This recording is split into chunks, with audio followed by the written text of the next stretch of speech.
Okay. Close. And then what I'm going to do is give you co-host. Okay. All right, everybody. Who's Omni Premier Marketing? Is that Cynthia? I guess so. I don't know why. Oh, I'm under a different account. That's why. That's okay. It's okay. I just want to make sure I got everybody who's on here, who is, My video won't work. there we go. Yeah, these are going to be recorded, so you can always go back. It's not a big deal. Patrick, what is your last name? It's Chavustie, CHAVOUSTIE.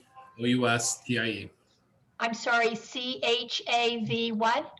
OUSTIE. T-I. Okay. And I'm going to call you Patrick C. Okay. Okay. Cynthia, are you on too? Are you good? Yes, I'm here. Can you see the screen? I can see the screen. I'm going to share. Hang on just a minute. I'm going to share. Tell me that you guys can see the screen. Yes, I can see it. We can see it. Okay, good. All right.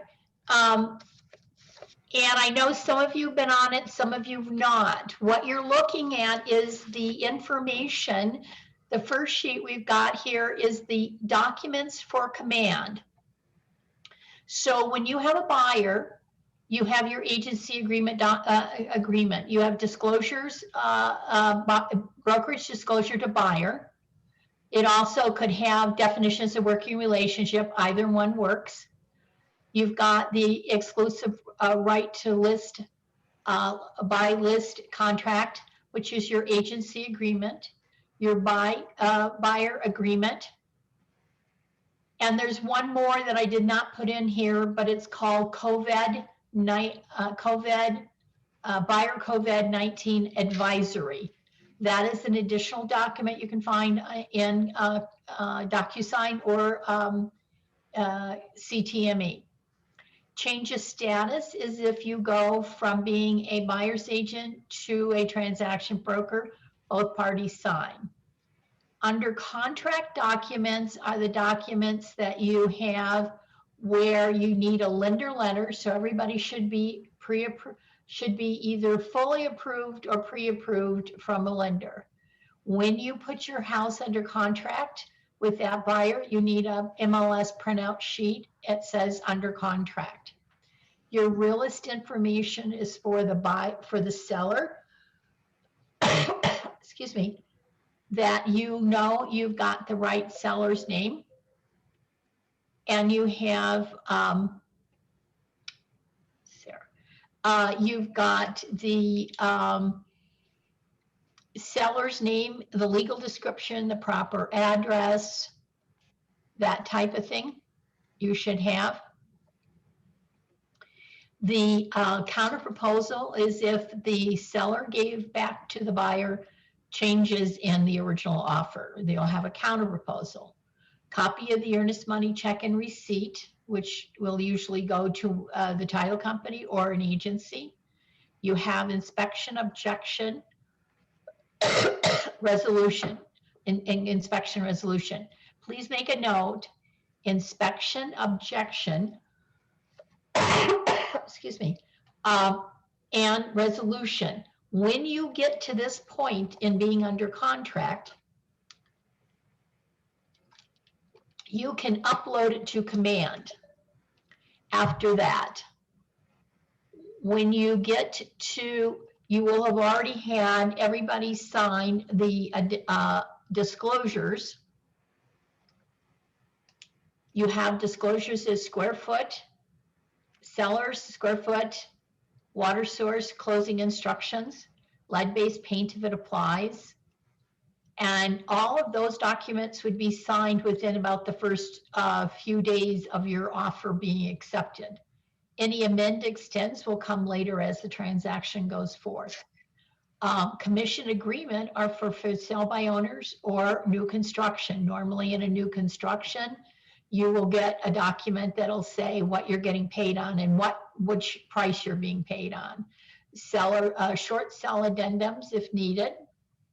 And you go to command, and once you get all your documents loaded into command, you can go up and start your commission for the DA, which is distribution authorization, and you can fill out that form. Closing documents is all the documents that are sent from the title company, copies of the check or the distribution sheet, and MLS sold sheet. As you open up on command, there are 3 categories. You have listings, under contracts, and closed. The closed one has 3 categories. It has the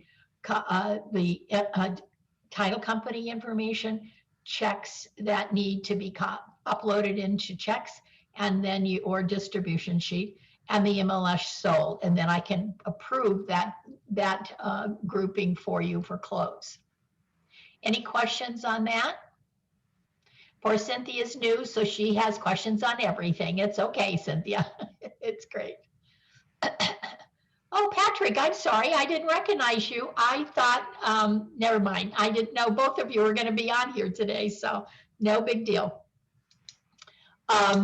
So here is the definitions of working relationship. It is basically a document to say to your client, I either represent you as a seller agent or a buyer's agent or transaction broker, or I'm going to treat you as a customer. It's informational only. However, you do fill it out and you have information as you have it. It's not hard to put in here. When do you give it to them, on what date, and how do you give it to them?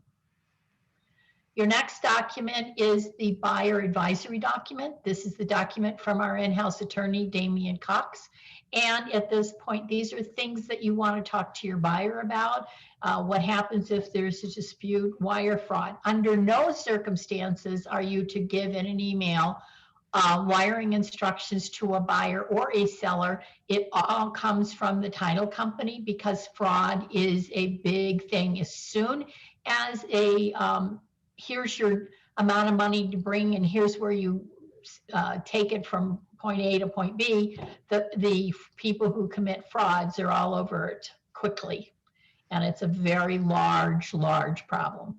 So these are the things that would happen on inspection, and just general information. Could be a survey, what kind of insurance, title review, special taxing district. FERPA is our foreign national documentation. If the seller is a foreign national and doesn't pay us taxes, the buyer is obligated to do so.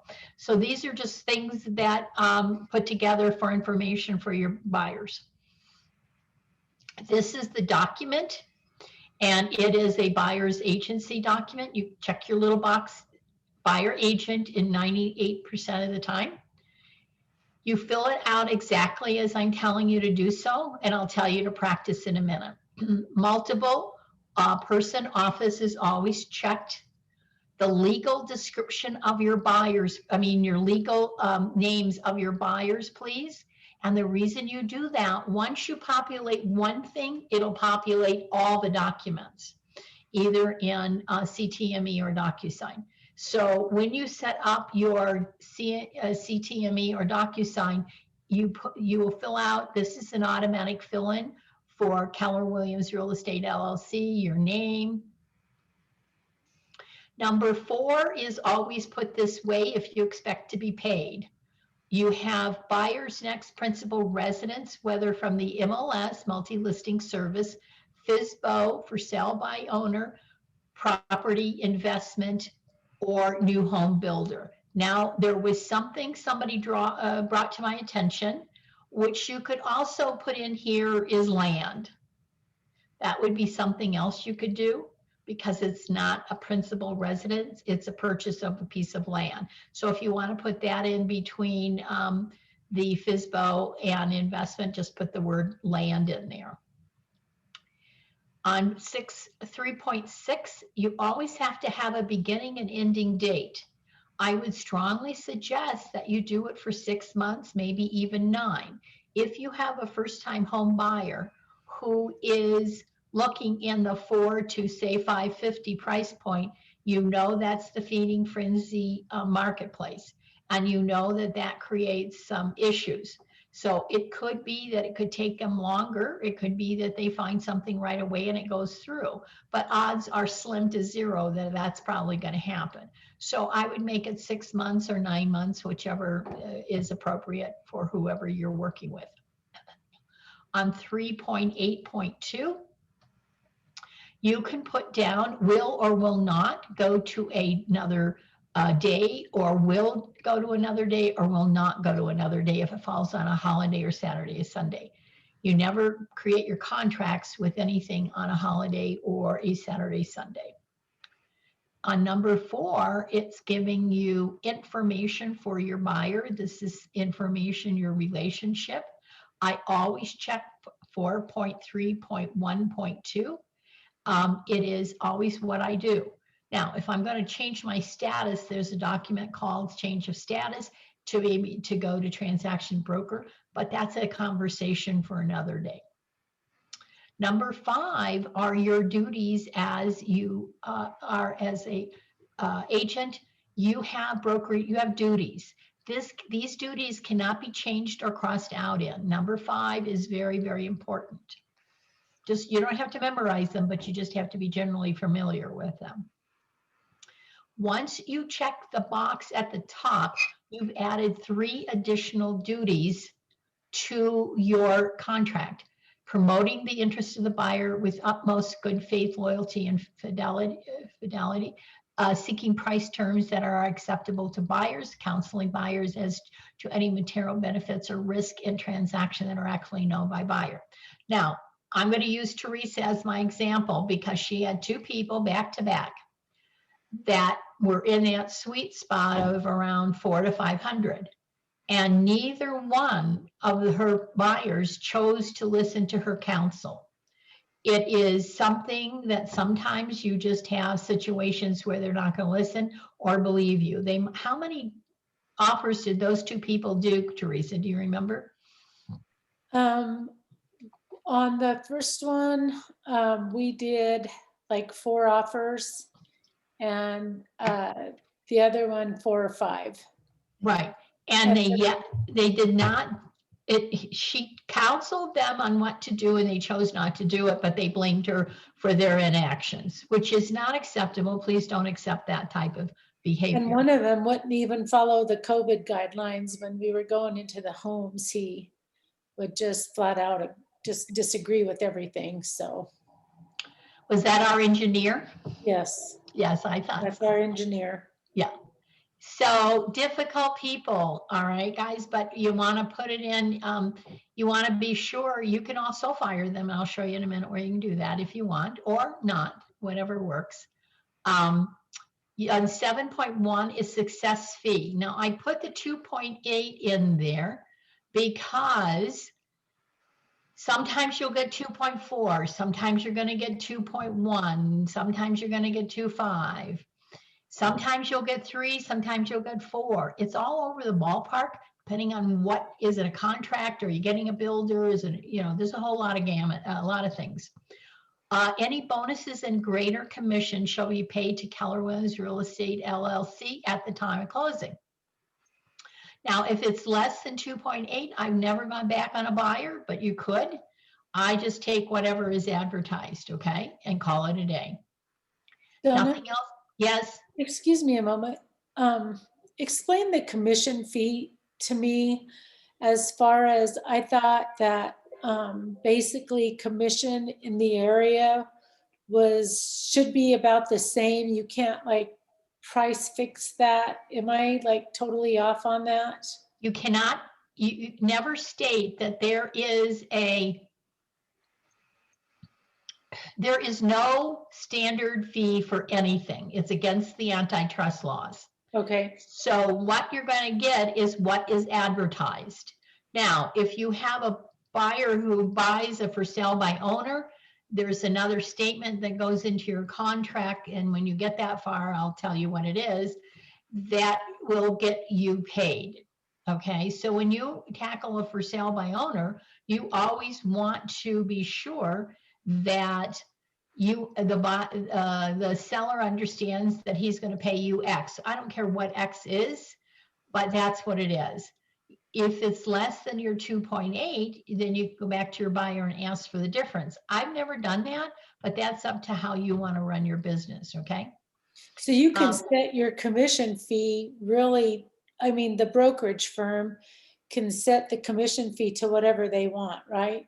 6, 7. The firm, again, the firm is not, yes, we can. However, having said that, you can't just say, well, this is what this is going to be all the time. Even if we set something, when you list something, you do have to clear certain things with me when we do a listing, because there are some requirements within our documents that say I have to give permission for that, okay? But when you're on the buying side, it's whatever is advertised and whatever a seller, a seller for sell by owner will pay. Okay, Make thank sense? you. Yep. Anybody else have another question? Okay. So now, Donna, yes, sorry, I had another question. I just couldn't unmute myself fast enough. that's okay, no problem.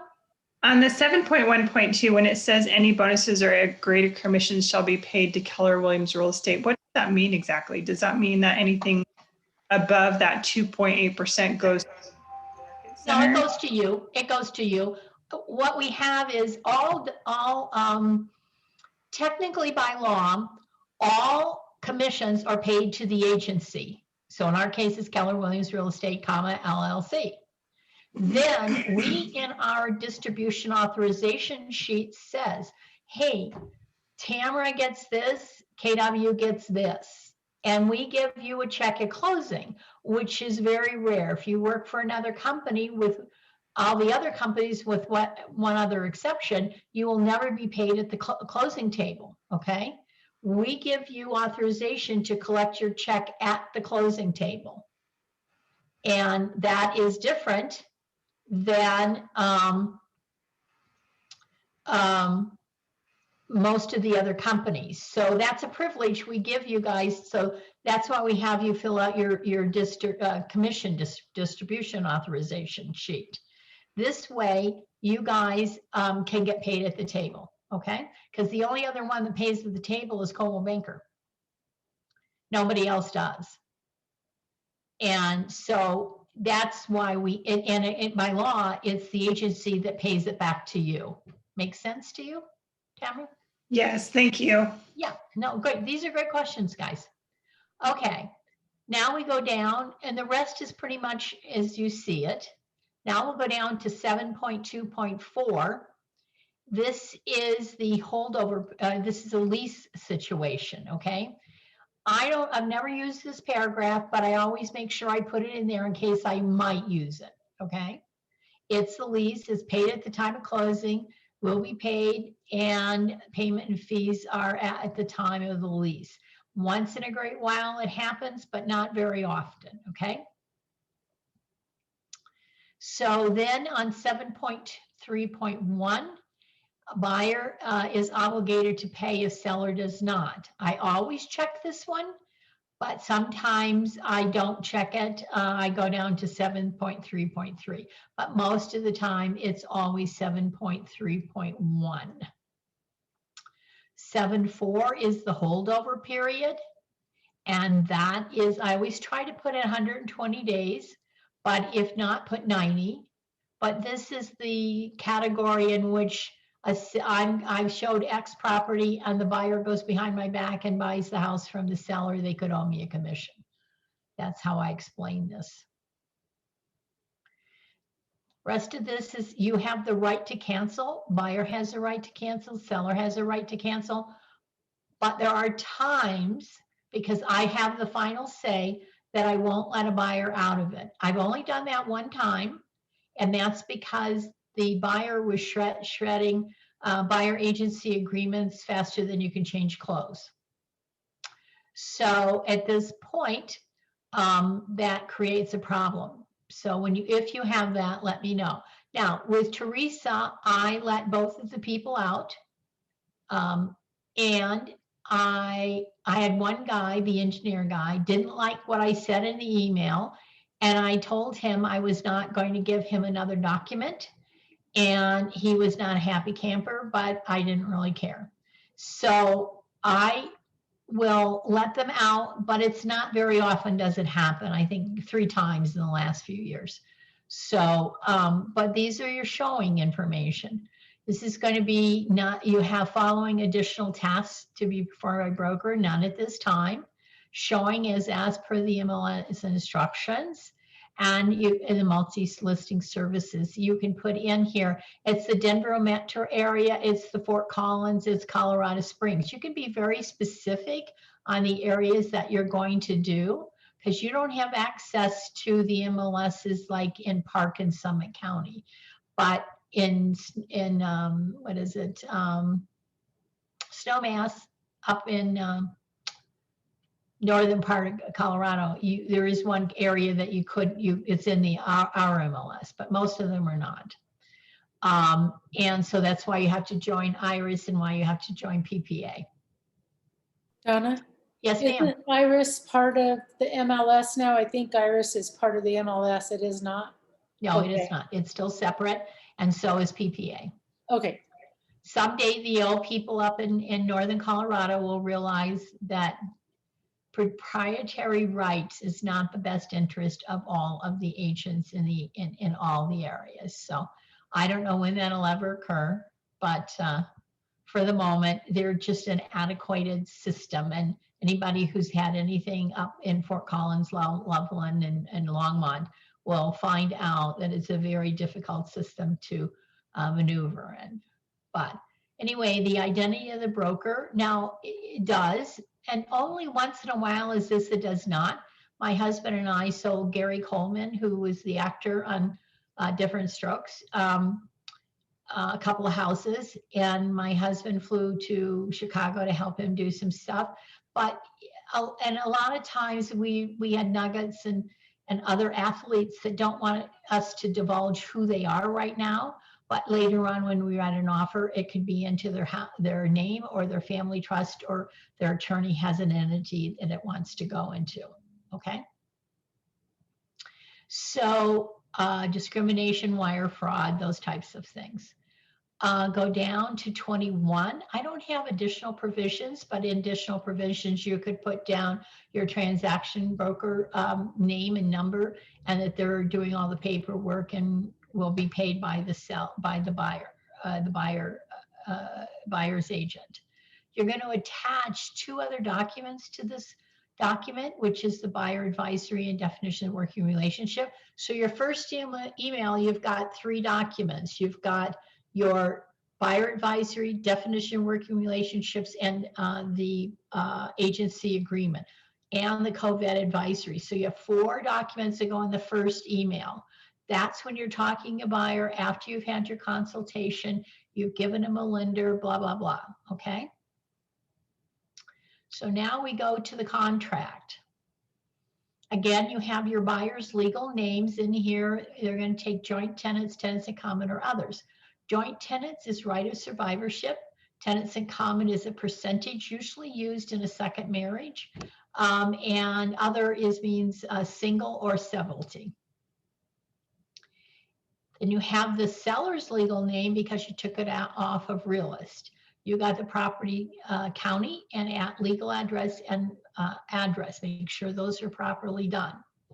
Then if you are doing inclusions, there could be solar panels, you check that. If none of these are there in your property, you can check none, okay? Then you go down here, liens and encumbrances except, and you put the word none here. Other inclusions, this is where you put your gas stove, GE refrigerator located in the kitchen, and the GE ice maker located in the basement. Now you have parking facilities. Now I know looking at this house, there's a 3-car garage, and I know there's a shed in the back.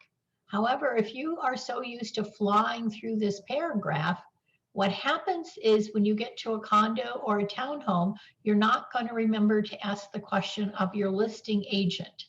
You are going to say the 3-car attached garage. Oh, this is a high rise. I'm wondering if there's an underground parking. Is there assigned parking? Is there a garage located somewhere else that the owner uses? shed and located in the back for the storage. It could be a storage, a cage, it could be a closet, it could be all kinds of things in a high rise. So I don't want you blowing through this paragraph because it's a question to ask, and it may be none, and that would be okay to put that in there. Now 2.6 is where you put whatever is excluded from the sale. It's the washer dryer located in the upstairs laundry room. That's fine. And you, or wherever it's located, it could be the TVs in the basement or all kinds of things. But be sure you're explicit as to what's being taken. Now on 2.7 is the water portion. And most of the time in a lot block situation, this is all none. If you go out to where Tamara lives in Franktown and Elizabeth, then what happens is they have wells and septic. So they will have a water, they will have a well permit number, and it will go in here, and I'm looking, oh, down here, right here. It'll be a well permit number, and it goes right there. And then I would encourage you to check it when you have it, because we found recently where the water permit was issued to the wrong seller. So just be sure that it's got the right seller on your well permit. Donna, Yes, ma'am. is that up to the listing agent to put that on the MLS, that permit number? Because a property we looked at on Saturday, they said, we don't have the well permit number, you need to look it up. He should have done it, he or she. That's being lazy. Okay, And we've already talked about how much I love lazy agents. All right, we're going to skip over the dates and deadlines because we're doing that next week. Now we're going to go to the price and terms. Price at $350. We're giving interest money of $3,000. We have a new loan. They're doing 20% down. Now it could be 3 to 5 or 10. In group coaching, I will have I think it's going to be the 26th or something. One of the lenders come and talk to us about loans, okay? And I will let you guys know via email on who it's going to be and our normal coaching times. So that way you guys will have some knowledge on the lending side. And I'm going to have 2 of them, one that weekend and another one another day. That way you have 2 different lenders that you can talk to if you need to. Earnest money is in the form of personal check. It could be a wire, it could be a cashier's check, any of that. Paid out to land title, which is the information you get off of the MLS sheet.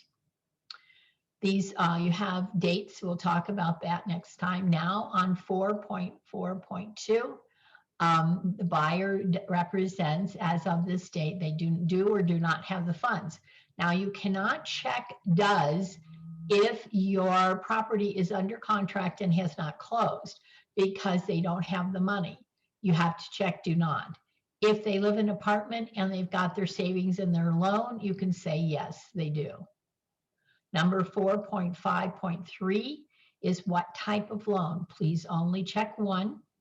Make sure the buyer is which one they're going to go with, that the lender tells you that. They may switch to an FHA loan. There are some closing costs that the buyer cannot pay and the seller is asked to pay. A lot of times the agent's going to pay if you switch from a conventional to FHA or VA. In CTME, you can take out 4.6 and 4.7 because there's little dots on the other side here. And you can remove and squish up your contract. It's already long enough. We don't need extra pages. It's 20 pages now.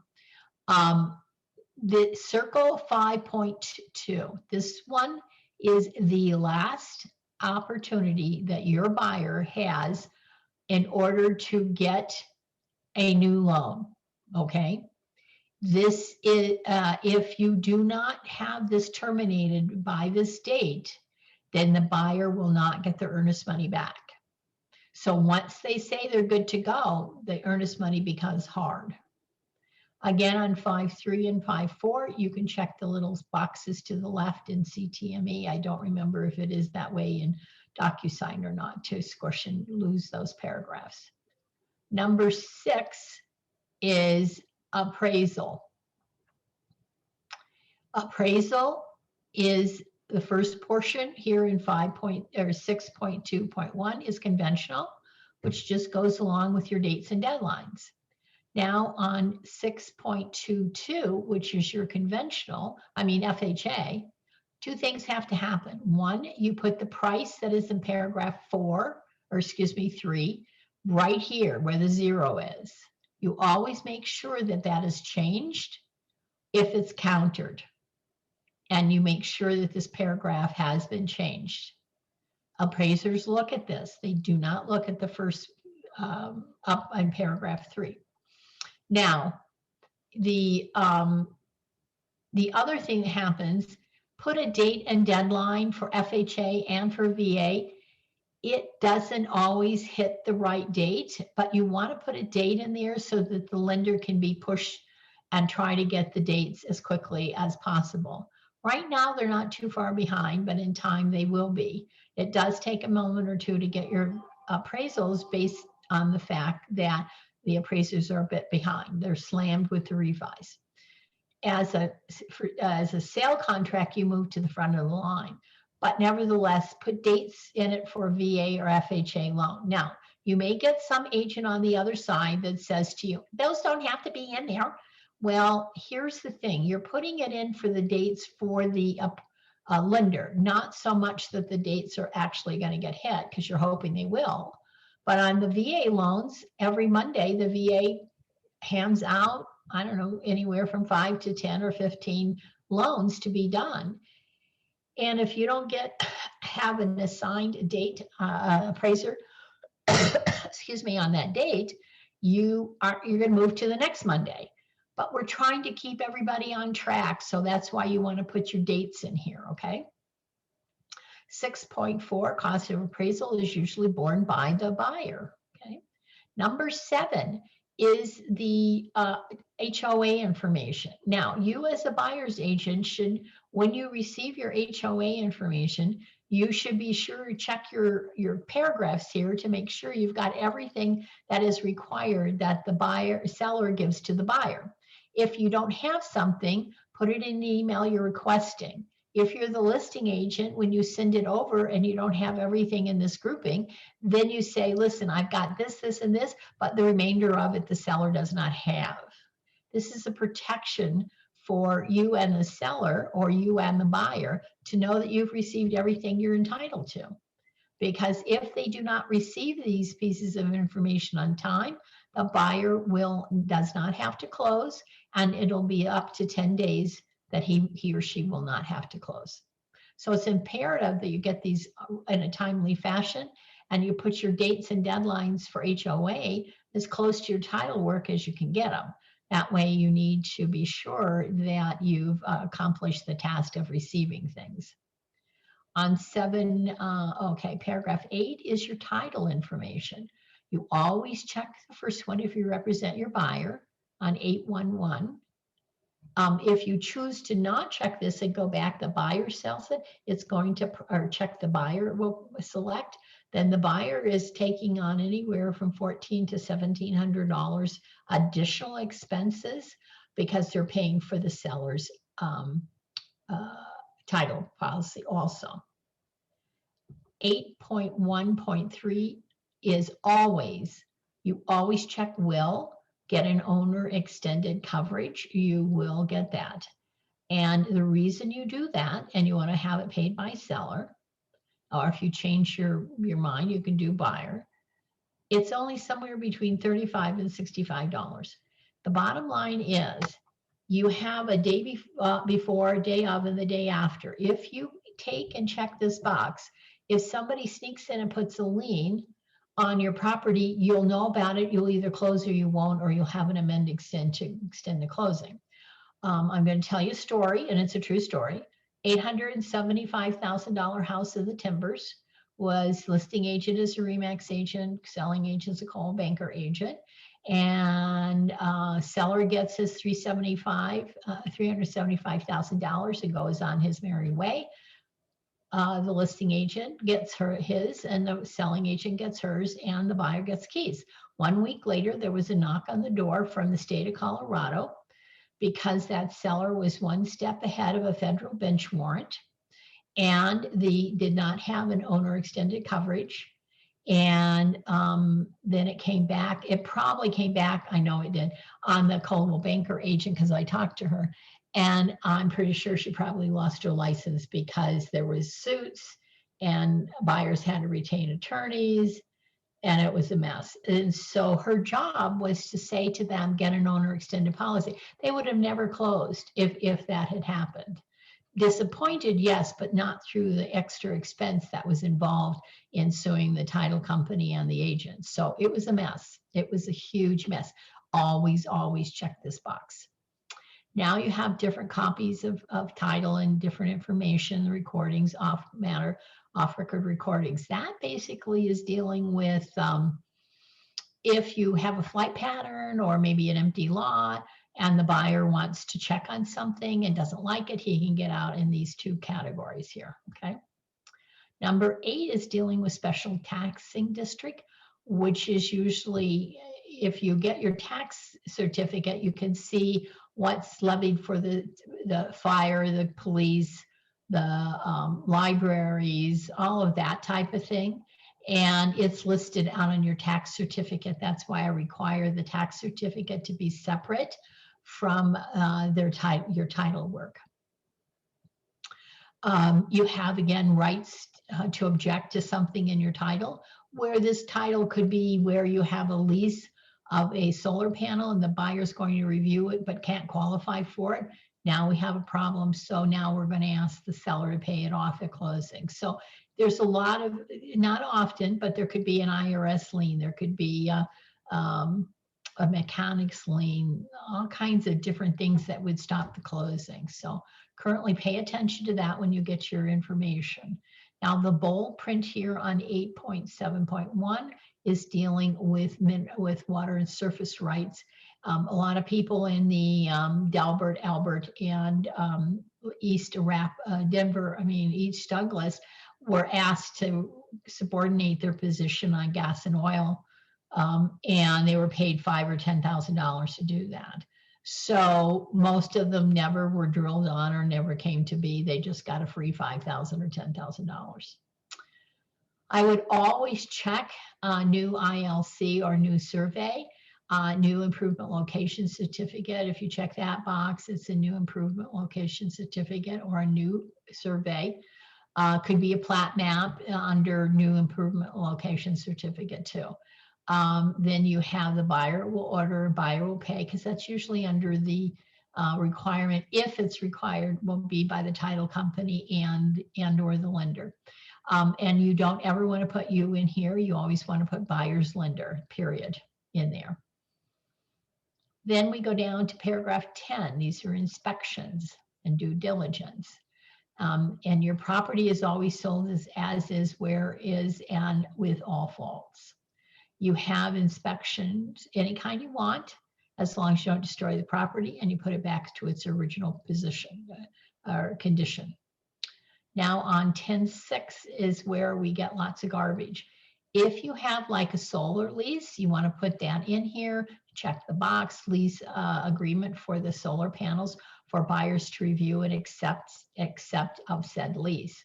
They can accept it, they can reject it, but you want to put something in there. They have the right to review, to accept, or reject in there. You don't need, in other documents, you don't need to check this box unless it applies to something.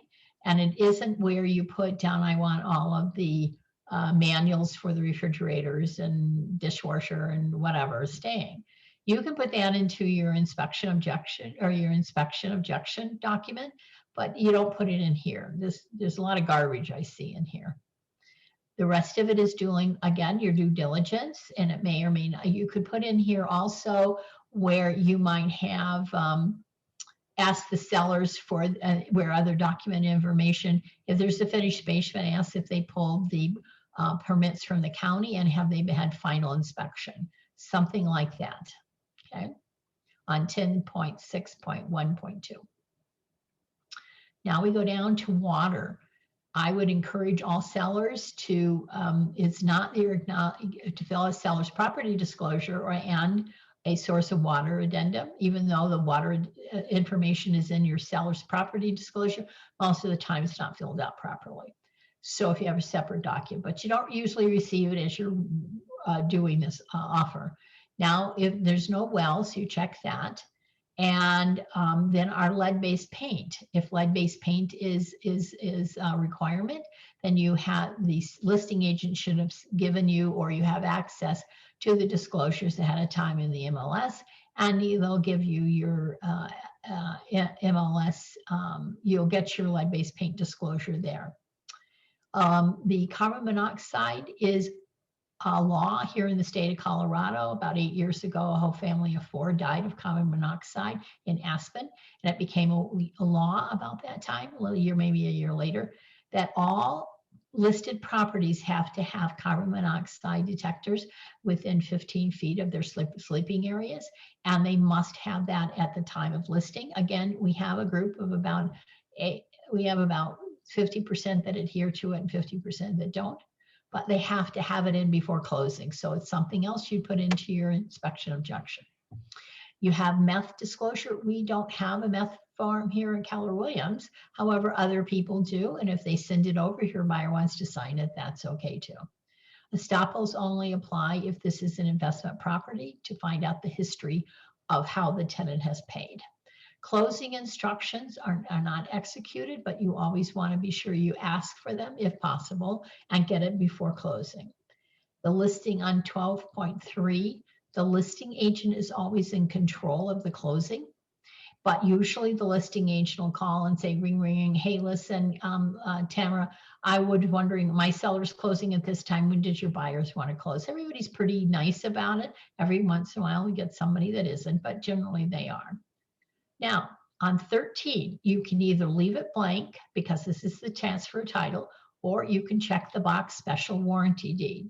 It automatically defaults to special warranty deed if you check none of those boxes. This is the only box that you check, special warranty deed, period, okay? Then on 15, you have closing and costs and etc. Normally the closing fee is 1/2 by buyer and 1/2 by seller. The listing agent hopefully is checked with the title company to find out what the closing fees, and then they're split between the two, because you remember you have a real estate side and you have a loan side.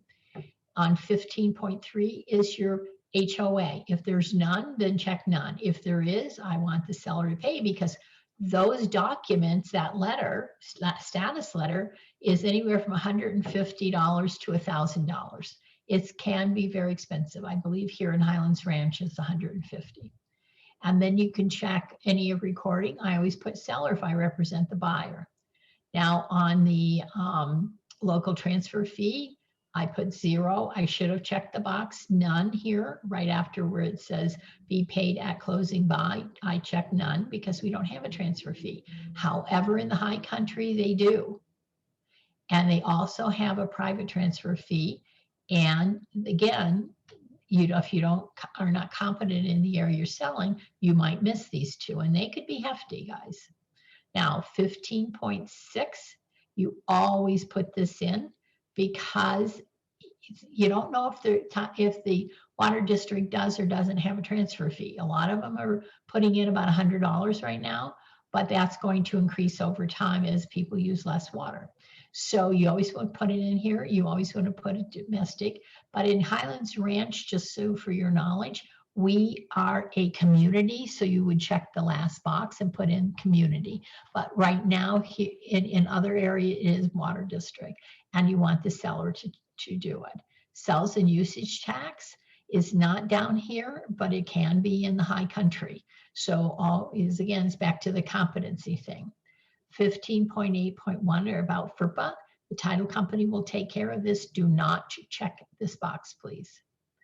On 15.8.2, this is just telling them there could be withholding taxes with the state of Colorado if this is an investment property, like snowbirds going from Arizona to Colorado 6 months out of the year, okay? Now, Teresa, you don't have any in Pueblo either, so don't worry about some of these little things down there. On the assessments, if there's an HOA fee, you want, or HOA and taxes, you want the most recent mill levy, because the seller owns the property, pays taxes up to the day before closing. Day of closing forward belongs to the buyer. On 16.3, we're talking about homeowners association. So you want to put it down. This is where homeowners could be charged an assessment. It won't happen when you have a single family home, but it could happen if you have a townhome or if you have a high rise. And if there's an assessment, those assessments have to be paid off if they don't have the policy called HOC 6 from their insurance company, which will take care of most of it except your deductible. On 16.4 are other in prorations, and you always want to put after the word and the word none right here. Everything will be a final settlement. Nobody goes back on anyone. I always put a hefty number to make sure the seller understands. On 17, they need to please be out on time. Now, if there is a situation where the seller is not going to be out on time, I'd still leave this number here. And if you check the box down here, if this box is checked, buyer and seller agree to execute a post-closing occupancy agreement. This would be that the sellers can stay for 30 days or 10 days or whatever the case may be. Sometimes there's a fee, sometimes there isn't, but that document has changed recently, and it is going to be more self-explanatory. Again, we're talking about the days of the week that fall on a holiday or a Saturday or Sunday in this paragraph. It'll talk about damages, condemnation, final walkthrough. Now, final walkthrough, you want to be sure that you schedule it a couple of days or a day before closing. Take some pictures if you want. And if they're going to a post-closing occupancy, be sure you take pictures on your walkthrough prior to closing. And then when you go over, you can check with your camera to find out if there's any damage or not. A home warranty can be put in to all houses, and most of the time, most things will be covered, depending on who you put it with. On 21.1, you don't ever check this box. It's rare occasion. It'll automatically default to liquidated damage, which means the buyer and seller can only be sued for the earnest money. Now, 21.1.2 through all the way down to basically 29. Everybody has to do in good faith. It's just general information you want to become familiar with, and you don't have to memorize anything. Now 30, again, this is where I put my transaction coordinator's name, number, and information, and who's paying for that. Most of the time, that's about all that goes in here. Or could be the time that you ask for the 1 year home warranty. You might put it in here also. This and 31.1 has to be filled out, which 80% of the time it's not. You want to put earnest money, you put source of water, you put lead-based paint. I am asking you guys to move up closing instructions up to this paragraph here. And then on 31.2, seller's property disclosure and square foot disclosure will remain on 31.2. Then you have the buyer sign, seller sign. Here's the information. You're the selling agent on 32. Does not have the earnest money because you're going to give it at another day. You represent as a buyer agent, and listing brokerage is going to pay your commission. Now you go down to 33. I would fill in these boxes because the agents don't do it. You want to put down does not have it. They're a seller's agent being paid by the seller, and the listing agent's information in here. Now I'm going to stop. Do you have any questions at this time on this document as we've gone through it? If you do, please speak up.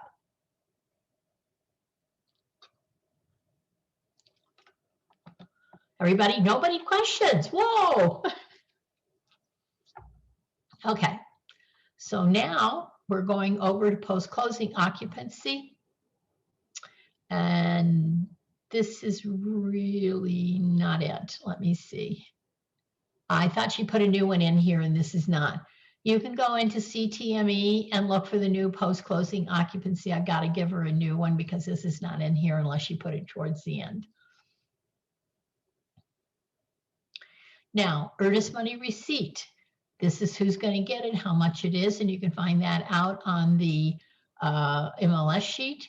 And you have the date of the contract, and you put a copy of the check here and take a copy. The title company will sign or the agency will sign, and you want to be sure you upload this and send one to your buyers. Donna, Yes, ma'am. for the listing agent, what is a good number to put in for the earnest money? Is it 3, 5? I don't know. How much is the house listed for?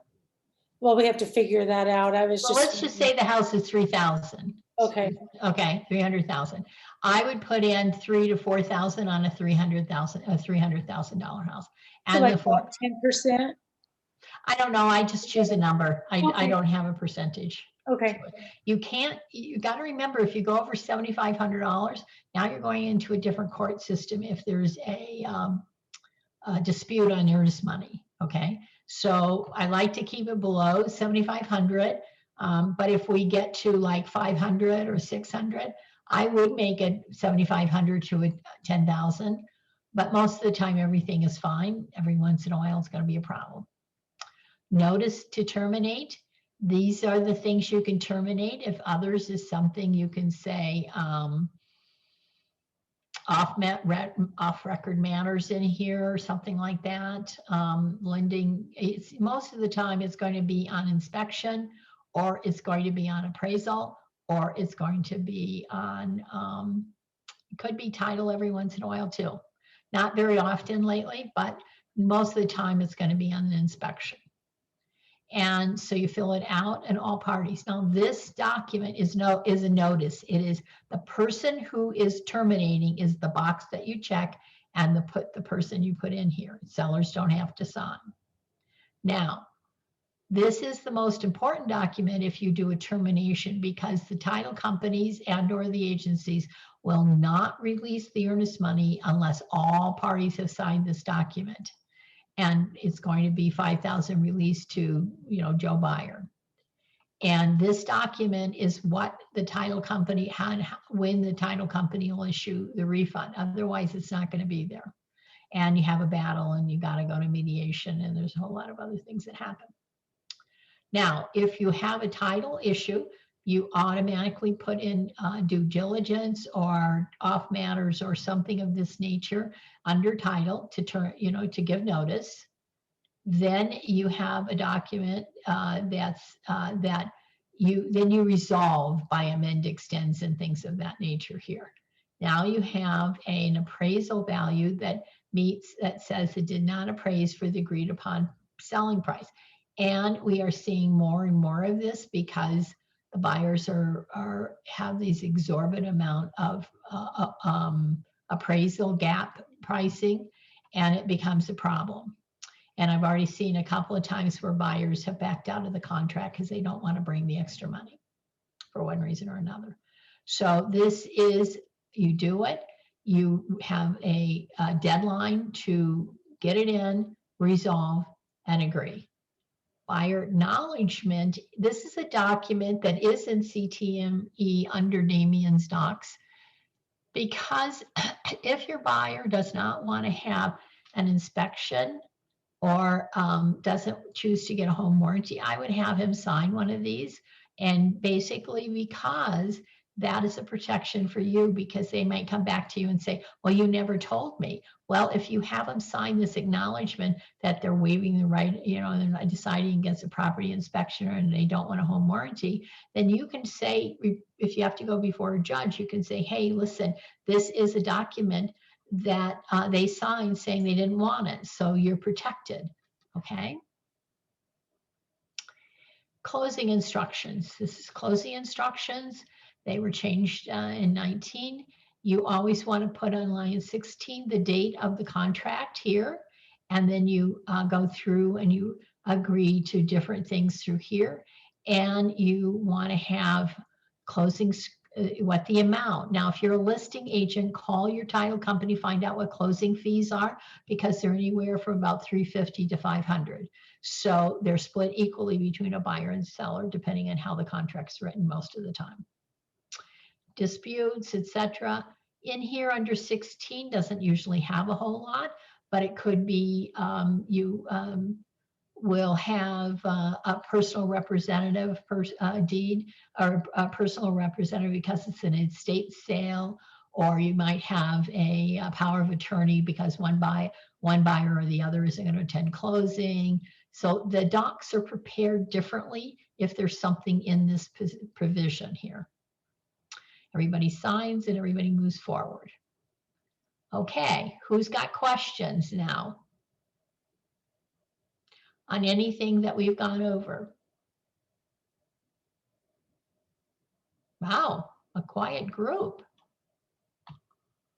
I'm going to stop. I'm I going to have a stop. question. Yes, I'm not sure if it's appropriate because it's not. just throw it out there, Patrick. Okay. We don't care. On this issue that's happening where buyers are, appraised values aren't coming in due to market conditions, what can sellers do to protect themselves from that happening? Can they make sure that the buyer is prepared to come in with more if that happens? Well, normally what happens, Patrick, is in the buy-sell contracts, an additional provision. Let me go back up here.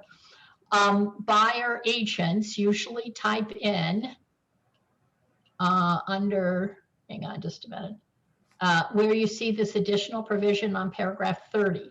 The buyer agent will put some phrasing in there that says that buyer agrees to pay $12,500 above the selling price. Let me stop up. The buyer agrees to pay up to an appraised value of $12,500 if the selling price, if the agreed upon selling price does not meet appraisal. So in other words, it'll say yes. But now what I've run into a couple of times is the buyers have reneged on that. So in other words, somebody just crashed a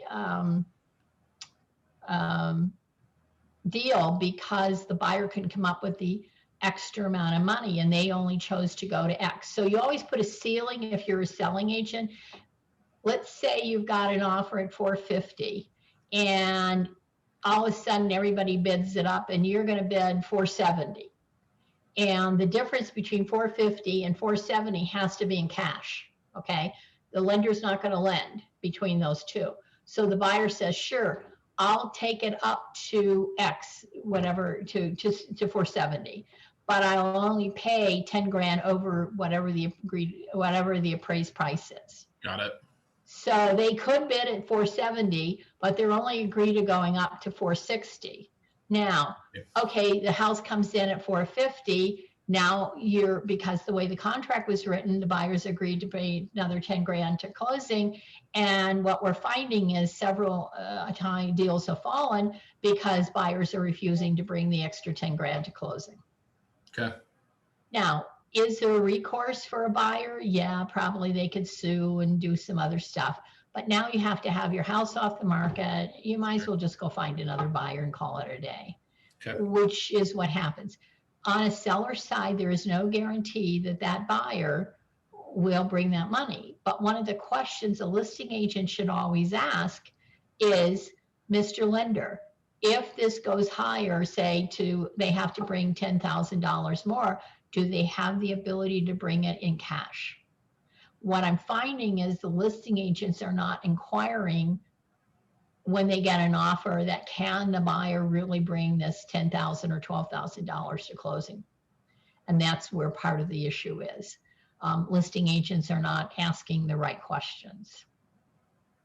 And honestly, neither are the buyer's agents. They need to ask that lender that question. Now, we can't say how much money do you have in the bank, but we certainly can find out, can they bring X dollars to the closing table? Great question, Patrick. Who else has got another question? Now, Patrick, since you're the newest person on our row here, I'm going to tell you to pick a program, whether it's CTME or DocuSign, I don't care. I want you to put together a buy-sell contract. I need you to know where you need to go get it. I need you to go, and I would run it again. We talked earlier, run it on your own house. Say you're the buyer and you want to buy this house. So run the information on your own house. Go through all the steps that I just stated and do it on your own house and write an offer and write your buyer's agreement. That way, when a buyer says, hey, I want you to come and I want to buy this property, you aren't fumbling to find out where would I go? How long is it going to take? Make sure you go and see that you can watch this video that we're recording as many times as you want, okay? And you will have the location of your documents. First 30 days are free on CTME, and DocuSign is free through the office. So these are things, this is part of the homework that as an agent you need to be sure you do and find. If you have any questions while you're doing this process, do not hesitate to call me and ask me any question. That goes for all of you. And again, you have to make sure you know where all these documents are. You have to make sure that you are familiar with where the contract is, where agency agreement is, all of the addendums. And once you go into CTM, and I'm just going to use that because that's the one I work within, you'll find them where they are. And CTM support is huge. They're really, really good, and they'll let you go ahead and find, help you all they can. They're very good. They're open. I can't remember if they're open on Sundays, but I know they're open on Saturdays type things. So any other questions you got? Anybody got anything for this? No? This for some of the newer people, and I don't know if you said it at the beginning, what I didn't do is set buyer expectations in this market.